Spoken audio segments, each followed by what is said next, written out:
Então vamos lá. João, capítulo 3, a partir do verso 22. Todos acharam?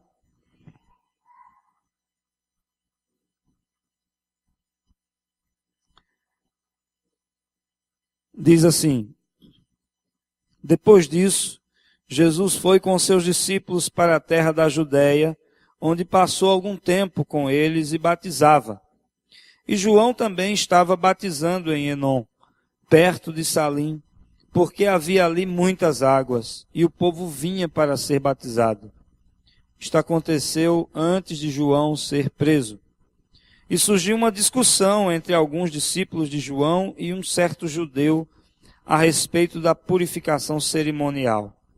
E eles se dirigiram a João e lhe disseram: Mestre, aquele homem que estava contigo no outro lado do Jordão, do qual testemunhaste, está batizando, e todos estão se dirigindo a ele.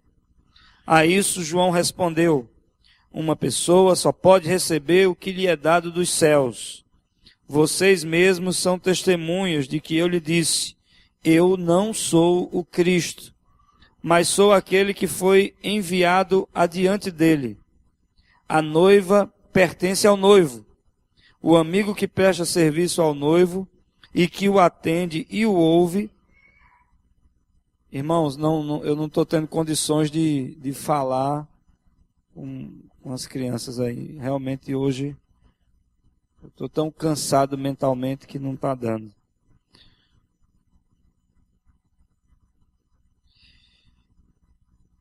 Eu estava no verso 29. A noiva pertence ao noivo, e o amigo que presta serviço ao noivo e que o atende e o ouve, enche-se de alegria quando ouve a voz do noivo. Esta é a minha alegria, que agora se completa. É necessário que ele cresça e que eu diminua. Vamos repetir o verso 30, vamos lá? É necessário que ele cresça e que eu diminua. Senhor Deus, que o Senhor venha me renovar nessa hora, que o Senhor venha me dar graças, me dar força, que o Senhor toque o coração de cada irmão nessa noite, que o Senhor mesmo fale, Senhor, faça aquilo que eu não tenho condições de fazer. A tua palavra, ela é viva, ela é verdadeira e eficaz, Senhor. E o teu Espírito Santo está presente como promessa, garantia dessa palavra. Por isso que nós saiamos daqui nessa noite com a certeza de que o Senhor falou conosco para a glória do teu nome. Amém e amém. Meus irmãos, João, ele, para mim, é uma das figuras mais fascinantes da Bíblia. É importante lembrar que Jesus falou a respeito dele, que dentre os nascidos de mulher, ninguém houve maior do que João. Exatamente pelo fato de que João se tornou o menor entre os homens. E João tem essa característica, né? Ele é um homem que vai para o sacrifício. João é alguém que entregou a sua vida de tal forma que renunciou a tudo mais. João, ele vai desenvolver o seu ministério no deserto. Se alguém quisesse almoçar com João, por exemplo, ia comer gafanhoto com mel silvestre. Ele se veste de pele de camelo e cinto de couro. Mas João é um homem absolutamente centrado, ele é inteiro, ele é um homem realizado, porque ele sabe quem o chamou. João, ele não tem crise de identidade, ele não tem nenhum resquício de espírito de autocomiseração. Ah, tadinho de mim, coitadinho de mim que estou aqui nesse deserto. Não, ele é um homem de profundas convicções. Olha, por mais de uma vez, as pessoas quiseram colocar Jesus, ou colocar João num patamar acima do de Jesus, mas a palavra de João era muito certeira. Alguns chegavam para perguntar a João: quem é você? Você é o Messias? Você é um profeta? Por que você batiza? E João sabe muito bem, ele não tem crise de identidade. Ele diz: olha, eu sou a voz que clama no deserto. Preparai o caminho do Senhor. João sabe o seu lugar. Ele sabe para que foi chamado. Ele foi chamado para pré-anunciar o reino de Deus antes da inauguração do ministério de Jesus. Ele vem para preceder, ele é o precursor do ministério de Cristo. E ele está muito satisfeito com isso, com essa posição. Tanto é que outros chegaram para João para perguntar se ele de fato era o Cristo, e ele responde simplesmente dizendo: olha, eu batizo vocês com água. A única coisa que eu posso fazer é dar um caldo em vocês. Mas, depois de mim, vem aquele que eu não sou digno de desatar as correias das suas sandálias. Esse sim vai batizar vocês com o Espírito Santo e com fogo. João sabe exatamente a sua posição. E olha, é muito difícil a gente se encontrar numa posição como a de João e assumir a atitude que ele teve. Sabe por quê? Porque quando João ele começa o seu ministério, ele primeiro tem um chamado da parte de Deus. Segundo, ele tem o respaldo de Deus para o seu ministério. Porque tem gente que é chamado por Deus, mas fez tanta besteira que Deus já não respalda mais o que ele faz. Lembra de Saul? Aconteceu isso com Saul. Deus escolheu Saul para ser rei, mas ele se desviou no meio do caminho e Deus apartou-se dele. O Espírito do Senhor apartou-se dele. João não. João, ele é chamado por Deus, respaldado por Deus, por isso mesmo as multidões afluíam em direção a ele, aonde ele estava, né? E João, ele estava no auge do seu ministério quando Jesus aparece. E nós não estamos falando de um pastor jubilado, nós não estamos falando de um pastor à beira da aposentadoria. Não, João, ele tem a mesma idade de Jesus, eles têm uma diferença de meses. Jesus foi batizado, dizem os estudiosos, não foi nem com 30 anos, foi com aproximadamente 27 anos de idade. Era exatamente isso que João tinha, de 27 para 28 anos. E o que é que João faz quando ele vê Jesus chegando? Segundo o texto que nós acabamos de ler. João recua. Veja, ele passa para outra margem do rio Jordão, começa a batizar, mas de repente, o que é que acontece? Jesus, que já havia sido batizado por João,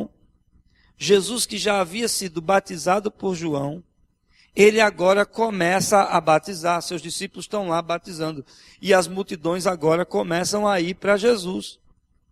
Por quê? Porque o próprio João apontou para ele. Quando Jesus vem para ser batizado, o que é que João diz? Qual é o testemunho que João dá?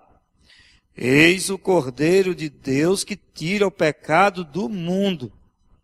E é natural que as pessoas agora parem de olhar tanto para João e vão atrás do Messias, daquele que é o Salvador.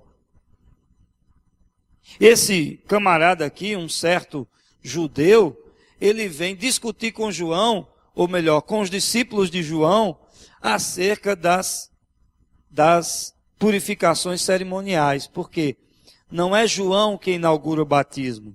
Os judeus já praticavam o batismo. O batismo de João era um batismo de arrependimento, mas que apontava para o Messias. E consequentemente, a chegada do reino de Deus. As pessoas que vinham para João para serem batizadas, elas não eram só imersas na água e pronto, não.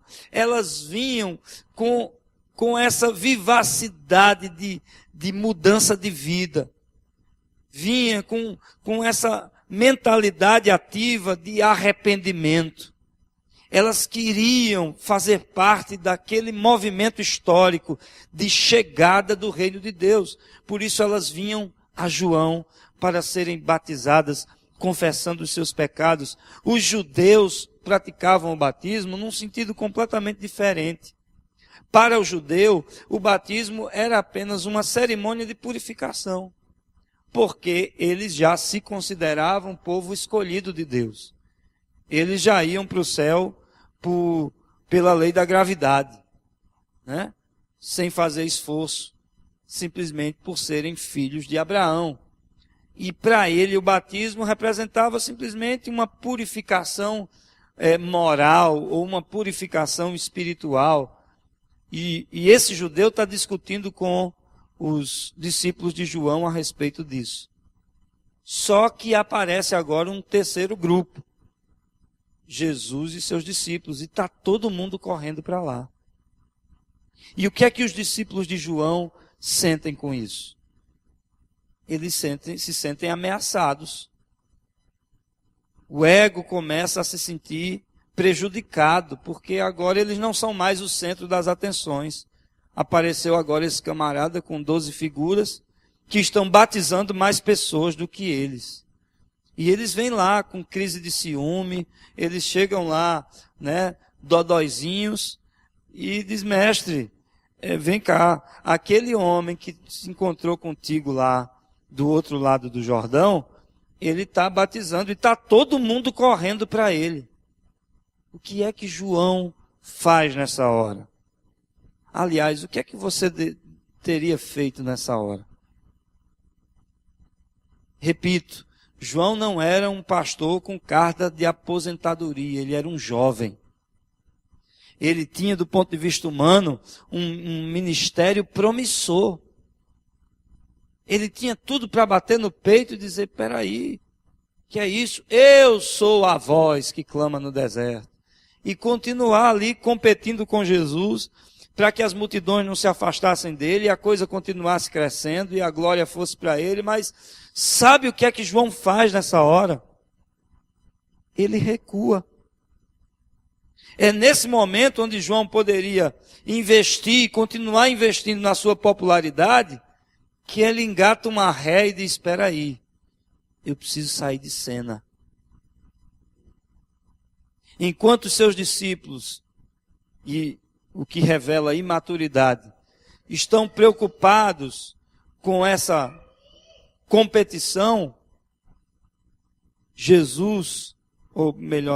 João vai se colocar no lugar de amigo do noivo.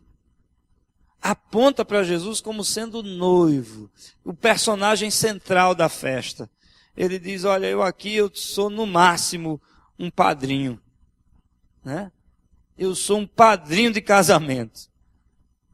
Eu estou feliz, porque o noivo é quem tem a primazia. Ele é que precisa estar em primeiro lugar. E aí é algo para a gente pensar um pouco a respeito da nossa vida, porque é loucura o que João está fazendo para os padrões desse mundo. Todos nós estamos querendo acompanhar a multidão.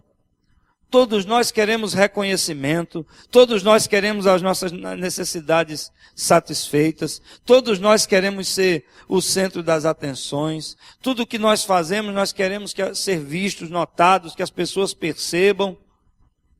Mas veja o tamanho do coração desse homem. Ele não está preocupado com a fama, ele não está preocupado com dinheiro, ele não está preocupado com glória. Ele está preocupado em cumprir a sua missão diante de Deus. E a pergunta que se faz é: como é que está o seu coração? Será que nessa noite você seria capaz de declarar isso que João declarou no versículo 30, convém que ele cresça e que eu diminua. É isso que faz com que esse homem seja tão grande. É a sua abnegação, é o tamanho da sua renúncia, é o tamanho do seu desprendimento, da sua entrega. E sabe de uma coisa? É exatamente isso que Deus espera de nós. Em sua palavra, nós temos vários preceitos que nos levam a uma vida de morte para o nosso ego, morte para o nosso eu, para que a vida de Cristo venha se sobressair na nossa vida. Cristo venha crescer a partir de nós. Abra comigo aí em Mateus capítulo 16, verso 24. É um texto bastante conhecido nosso, mas eu creio que o contato com essa palavra nos transforma. Amém? Mateus 16, verso 24.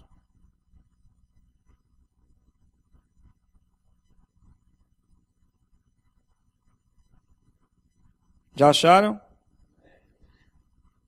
Diz assim a palavra. Então Jesus disse aos seus discípulos: se alguém quiser acompanhar-me, negue-se a si mesmo, tome a sua cruz e siga-me. A cruz aqui é a parte que me cabe no reino de Deus, em relação ao serviço, ao ministério, à minha função nesse reino. Abra comigo em Gálatas capítulo 5, verso 24. Gálatas capítulo 5.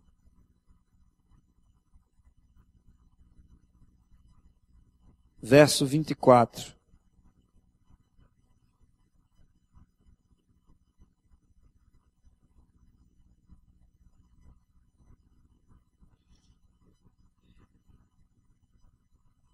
O que é que diz aí? Paulo falando: os que pertencem a Cristo Jesus crucificaram a carne com as suas paixões e os seus desejos. Continue verso 25. Se vivemos pelo Espírito, andemos também no Espírito. Amém? Agora pule para o próximo livro, Efésios também capítulo 5, verso 24.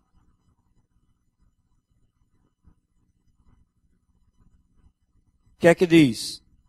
Assim como a igreja está sujeita a Cristo, também as mulheres estejam sujeitas em tudo aos seus maridos. Eu quero pegar a parte A, que diz que a igreja está sujeita a Cristo. Quem é que deve ter o lugar central na igreja?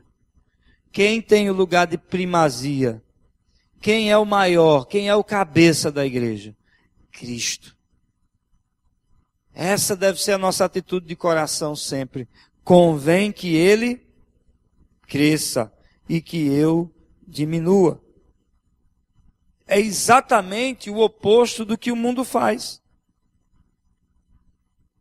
O mundo, ele vai aprovar alguém pela sua capacidade, pela sua habilidade, pelo seu poder aquisitivo, pelo tamanho da sua realização. Quanto maior o seu alcance, maior o reconhecimento por parte do mundo.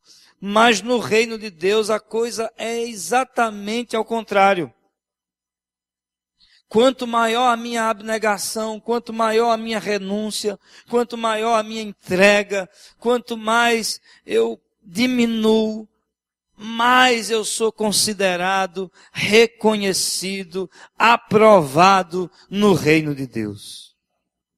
Eu era recém-convertido, minha mãe gostava de uns CDs assim, antigos, né?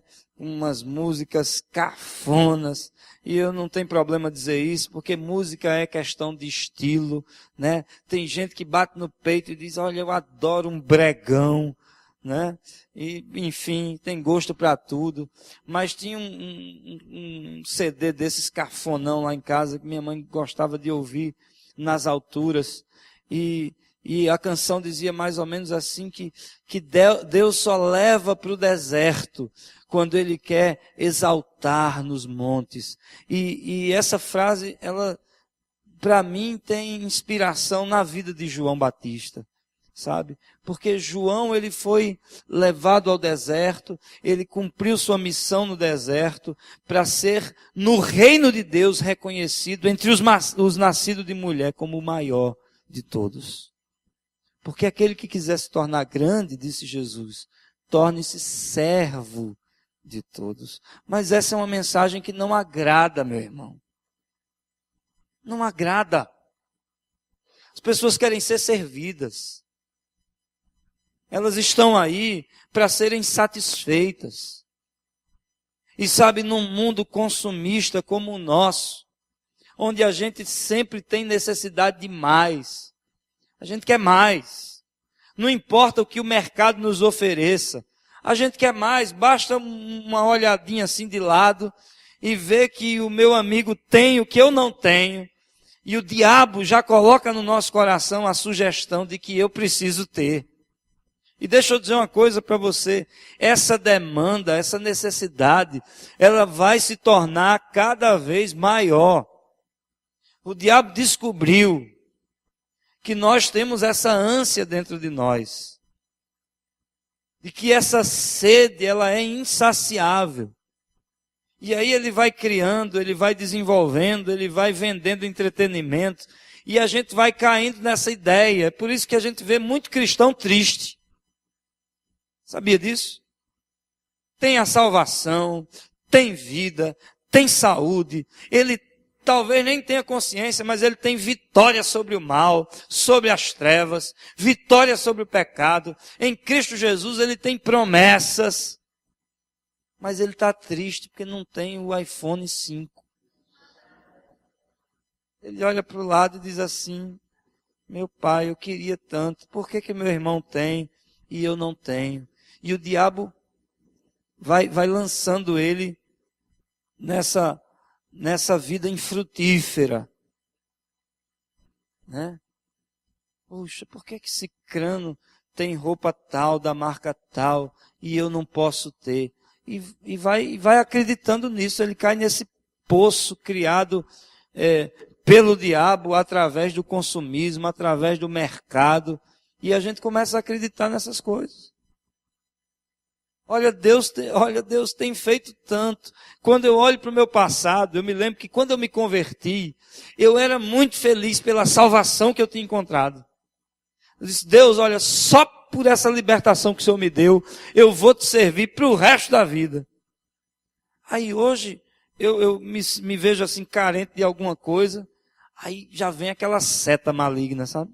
O cara fica, poxa, se Deus fizesse isso por mim, eu ia ser tão mais feliz.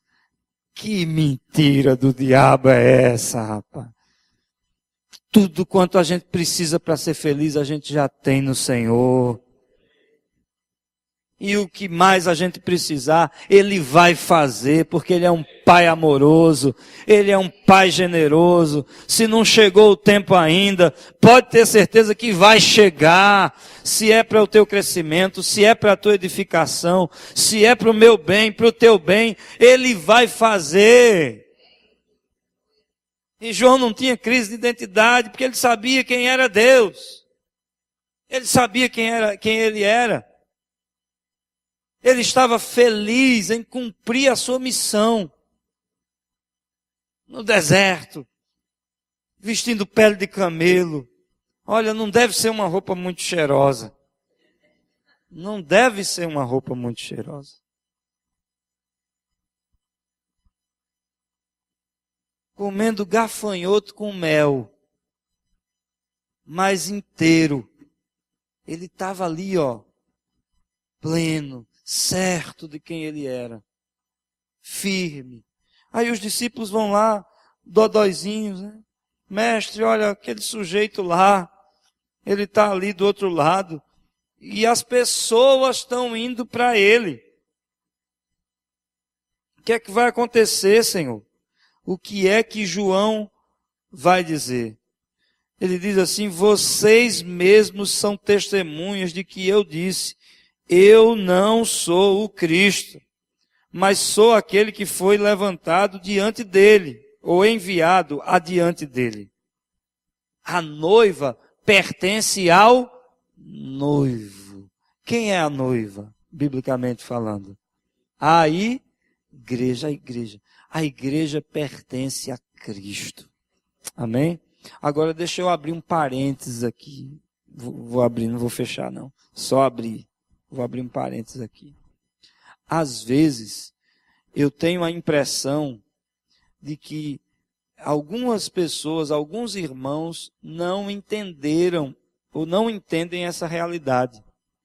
E eu só estou dizendo isso porque eu estava pregando no primeiro culto, eu não vim para dizer isso.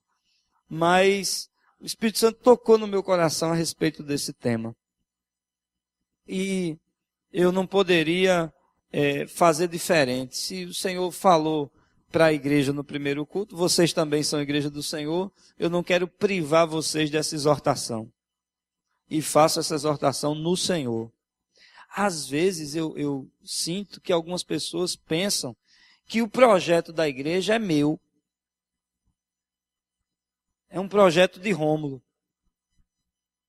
E assim, quando a coisa aperta, quando a coisa está difícil, porque o desafio é difícil, eu sinto que algumas pessoas recuam assim. Elas se intimidam, elas cruzam os braços. No momento em que a igreja mais precisa avançar, mais precisa ir adiante, sei lá, às vezes passou uma decepção aqui, ou teve sua necessidade não, ou sua expectativa não suprida aqui, aí a pessoa vai lá, cruza os braços, não quero mais brincar dessa igreja não. Mas irmãos, a igreja não é minha, o projeto não é meu. Não sou eu quem tenho a primazia nesse lugar. Eu estou aqui por uma função que Deus me deu. Mas a igreja somos nós. Eu creio que você está aqui porque Deus tocou o seu coração lhe dizendo: aqui é o seu lugar. É nesse ministério que eu quero que você cresça. É aqui que eu quero que você sirva. É aqui que eu quero que você seja um sinal histórico para essa geração. Não é por mim. Porque a noiva pertence ao noivo. Você não me deve satisfação em absoluto. Mas para Jesus, sim. Como você está se colocando diante do noivo? Como? Qual tem sido a sua atitude de coração? Qual tem sido a sua disposição diante daquele que é o cabeça? Diante daquele que é o que preenche todas as coisas? Não é por mim. Não pense que quando você contribui, quando você serve, quando você se dá, você está fazendo um favor a mim. Você tem consciência de que Deus lhe colocou aqui para isso ou não? Porque se não tiver, meu irmão, infelizmente você não está fazendo nada. Você está perdendo o seu tempo. E nem Deus quer isso para você. João tinha consciência de quem ele era e de quem era o noivo. Quem tinha o lugar de primazia. Daí ele dizer aqui na palavra, a partir do verso 29, o amigo que lhe presta serviço ao noivo e que o atende, o ouve, enche-se de alegria quando ouve a voz do noivo. E esta é a minha alegria que agora se completa. Amém? Quer dizer, você enquanto noiva do Senhor, você tem que estar feliz, de saber que você está sendo capaz de discernir a voz do Senhor para a sua vida e tem dado uma resposta positiva a essa voz. Porque no final, quando os holofotes se apagarem, quando as cortinas da vida fecharem, é a única coisa que vai contar, é se você viveu para Deus ou não. Só isso que conta.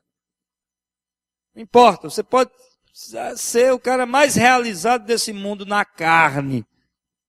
Mas se a sua esperança está nisso, você é o mais infeliz dos homens. Mas eu creio que aqui nós temos um povo zeloso de boas obras, exclusivo do Senhor, propriedade exclusiva dele. É o que diz a palavra. E o nosso coração, a nossa atitude, ela precisa ser segundo a atitude de João. Porque sabe de uma coisa? É quando a gente recua, quando a gente renuncia, quando a gente morre para si mesmo. Isso não significa que Deus vai aniquilar a nossa identidade. Não significa que Ele vai matar a nossa personalidade. Não significa que a partir de agora a gente vai ser uma pessoa totalmente anônima e que não vai ter mais nenhum prazer na vida, porque Deus não é um estraga-prazer, meu irmão. Deus não é um corta-barato, não. Deus é um Pai que sabe melhor do que eu o que é melhor para mim mesmo. Eu estava compartilhando isso esses dias, sabe que às vezes, o que a gente faz? A gente tem um ideal, a gente tem um sonho e a gente diz, olha, eu quero aquilo ali, Deus vem me acompanhando aqui, vem Senhor, me acompanhando, vem me abençoando. Peraí. A realidade é que Deus deveria colocar os nossos ideais no nosso coração. E aí nós teríamos a certeza que o que quer que nós fizéssemos, Ele estará abençoando. Porque o sonho vem dEle. A vontade vem dEle, o ideal vem dEle. Então antes de você estar colocando coisas na sua cabeça e dizendo, Deus vem aqui, melhor é você parar e dizer, Deus, o que é que tu estás abençoando hoje? Para onde é que o Senhor quer que eu me mova, Pai? Em que direção o Senhor quer que eu trabalhe?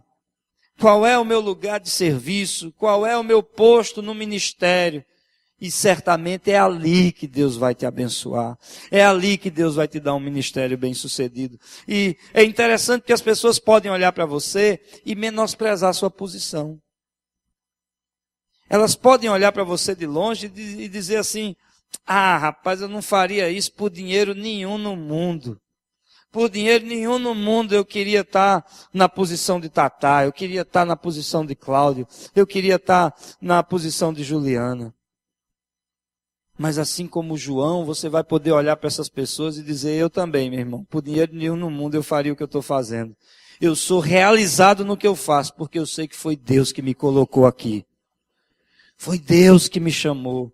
É Deus que tem me respaldado. Enquanto Ele quiser, eu vou estar aqui nessa obra para Ele.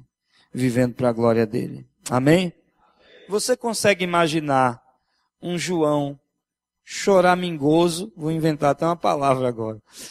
Consegue imaginar um João choramingoso no deserto? Triste. Cabisbaixo. Eita, e agora? Estou eu aqui, todo mundo no bem bom, e eu aqui nesse deserto, nesse sol.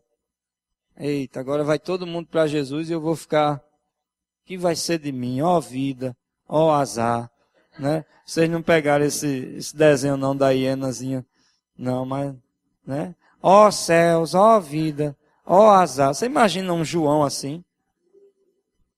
João era um cara, eu imagino João, um cara poderoso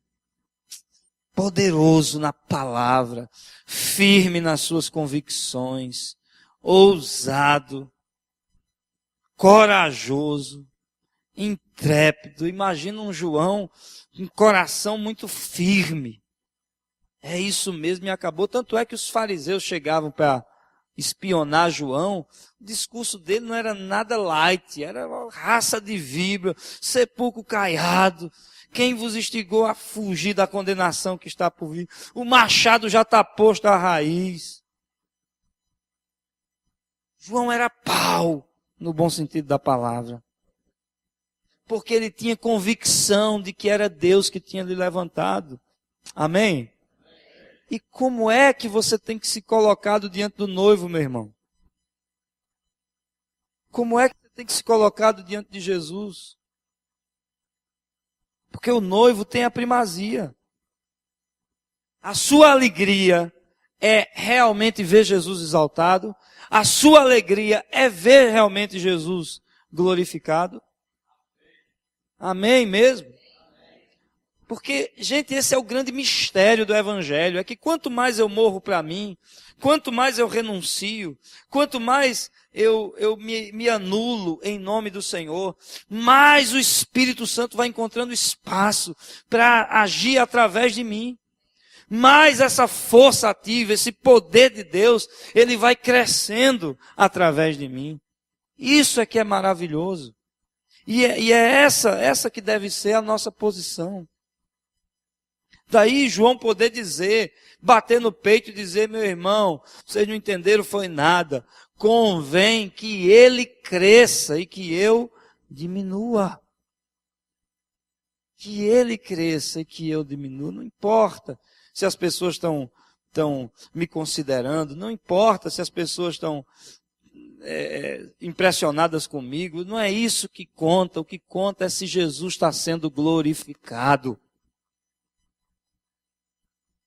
Eu fui pregar numa igreja lá em Intermares, hoje de manhã.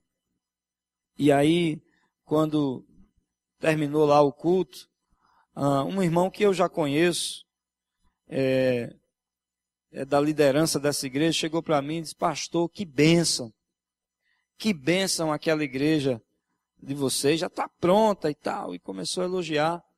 E de fato, realmente está muito bonita a igreja. Estava comentando com o seu Edson agora na entrada, né? Ele me falando a respeito disso, que a igreja está muito bonita. E está mesmo. Mas eu pude falar para aquele irmão sem nenhuma falsa modéstia e com toda a sinceridade de coração. Embora o prédio tenha ficado muito bonito, aquele prédio não me encanta, irmãos. Não é uma coisa que me encanta, assim, não é uma coisa a qual eu esteja apegado. Entende? Não é uma coisa que eu digo, que eu chegue lá e vibre assim com o prédio pelo prédio. Pô, que massa, olha. Não. Claro, a cada conquista a gente tem que se alegrar e celebrar. Mas não é o prédio, não são os vidros que me encantam, não é o tamanho do prédio que me encanta. Porque aquele prédio está lá porque foi o que Deus nos deu. Deus poderia ter nos dado um estábulo, como o lugar em que Jesus nasceu, maior, né? Poderia ter dado. E a gente ia ter que ter o mesmo entusiasmo em relação à obra, em relação ao ministério, né? Você vê, nós estamos aqui há quantos anos? Nesse mesmo prédio. Você não vê, não tem ostentação aqui. Porque foi o que Deus nos deu. Mas aqui nós temos buscado a vontade do Senhor. Aqui pessoas têm sido libertas. Aqui existe uma adoração contagiante. É verdade ou não é? Aqui a palavra é pregada com entusiasmo. Porque não é pelo prédio. Agora, aprove a Deus nos colocar num lugar assim como esse. Foi da vontade dele. Mas o que enche o meu coração são as vidas que serão alcançadas ali.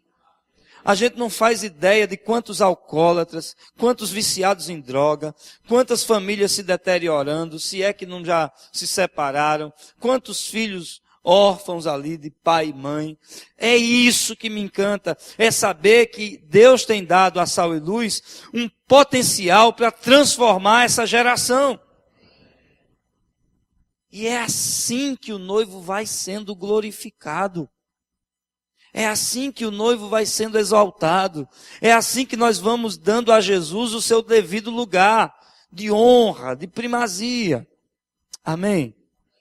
Mas isso só pode acontecer se, assim como João, eu estou disposto a dar passos, entendam, para trás, no sentido de renunciar às minhas próprias vontades, morrer para mim mesmo, deixar que Cristo cresça em mim, porque convém que Ele cresça e que eu diminua. Esse é o nosso grande desafio. Esse é o nosso grande desafio. É a gente entender que essa postura egoísta, essa postura exigente, essa postura de cobrança, de esperar ser sempre servido, ser sempre notado, ser sempre reconhecido, ela não produz em nada glória para Deus. A honra para alguém que pertence a Cristo é ser servo dele, sendo servo de todos. É amando o próximo como ele é, não fazendo acepção de pessoas. É dando a oportunidade de que outras pessoas experimentem da mesma graça que nós um dia pudemos beber e hoje estamos aqui. Amém? É sobre isso que eu quero que você reflita nessa hora. Se você de fato está apto ou apta a declarar, assim como João, convém que ele, Cristo, cresça e que eu diminua. Amém? Vamos ficar de pé. Vamos orar ao Senhor.